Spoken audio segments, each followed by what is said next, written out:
ഇന്നും ഞാൻ ഓർക്കുന്നു ജെസ്സി എന്ന ആംഗ്ലോ ഇന്ത്യൻ പെൺകുട്ടിയെ. ഫോർട്ട് കൊച്ചിയിൽ വെച്ച് ഞാൻ കണ്ട ദിവസം 1993 മെയ് 15. അന്ന് ഞാൻ ഫോർട്ട് കൊച്ചിയിൽ ബാങ്ക് കാഷ്യറായിട്ട് ജോലി ചെയ്യുകയായിരുന്നു. ആദ്യമായി കണ്ടപ്പോഴേ ഏതോ ഒരു മുൻജന്മ ബന്ധം പോലെ എനിക്ക് തോന്നി. വീണ്ടും ജെസ്സിയെ ഞാൻ ബാങ്കിൽ വെച്ചും മറ്റു പല സ്ഥലത്തും വെച്ച് കണ്ടു. ഞങ്ങൾ പരസ്പരം പരിചയപ്പെട്ടു. അത് ഇത്രയും വലിയ ബന്ധത്തിലേക്ക് എന്നെ എത്തിക്കുമെന്ന് ഞാൻ കരുതിയില്ല.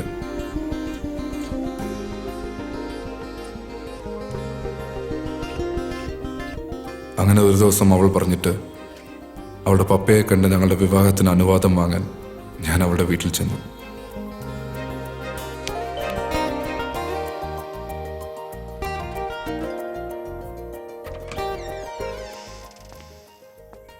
നമസ്കാരം. മിസ്റ്റർ ഭദ്രൻ. അതെ, മോൾ പറഞ്ഞിരുന്നു. Welcome mister Bhadran. Hello. Take you seat.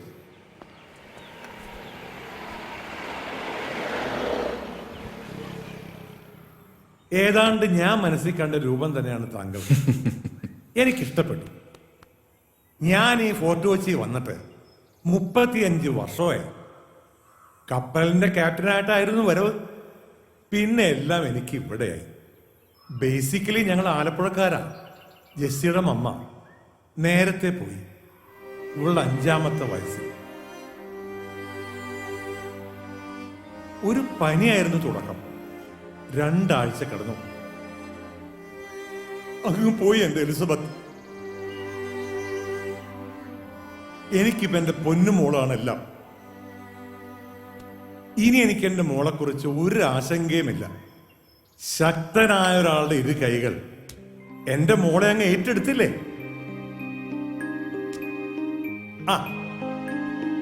Mister Bhadran, thank you. ദാ പെണ്ണിനൊന്ന് കണ്ടോളൂ. അതിന് ഭദ്രൻ സാർ ഒന്നും സംസാരിക്കുന്നില്ലല്ലോ. പപ്പയെ ഒന്ന് പരിചയപ്പെടുകയായിരുന്നു മുഖ്യം. നന്നായിട്ട് ഇഷ്ടപ്പെട്ടു. Very good. കേട്ടോടി മോളെ നിന്റെ സാർ പറയുന്നത്. ഞാൻ സന്തുഷ്ടനാണ്.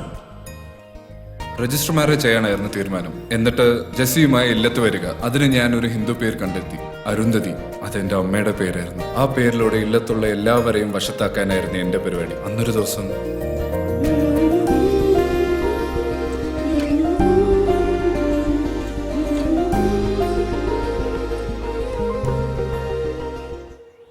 Bhadra, what happen? Jessy flowers വിൽക്കാൻ തോപ്പുംപടി പോയപ്പോ അവിടെ വെച്ചൊരു ആക്സിഡന്റ്. ഒരു ടാങ്കർ ലോറി വന്ന് അവളുടെ സൈക്കിളിൽ ഇടിച്ചു. അവള് മാത്രമല്ല, അവളുടെ വയറ്റിൽ വളർന്ന നിന്റെ കുഞ്ഞും മരിച്ചു.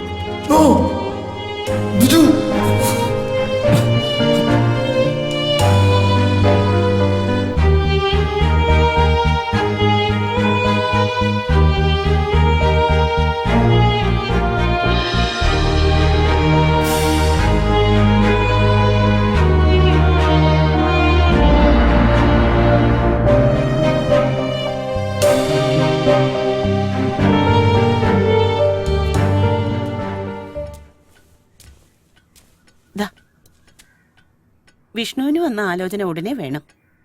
അവനെ ഒന്ന് വിളിച്ചോ നീ? വിളിച്ചു. വൈകിട്ട് വരുന്ന ദിവസം പറയും. നിന്റെയോ നിന്നുപോയി. ഇനിയിപ്പൊ അവനും. മറ്റാളുകൾ പലതും പറയുന്നത് എന്റെ ചെവിയിൽ എത്തുന്നുണ്ട്. വിഷ്ണുവിന്റെ അച്ഛനും ദുർമരണമായിരുന്നല്ലോ. നീയോ ജാതിയും മതവും മറന്നു. ഇതെല്ലാം ഉള്ളിൽ ഒതുക്കി നടക്കുന്ന എന്റെ വേദന ആർക്കും മനസ്സിലാവില്ല.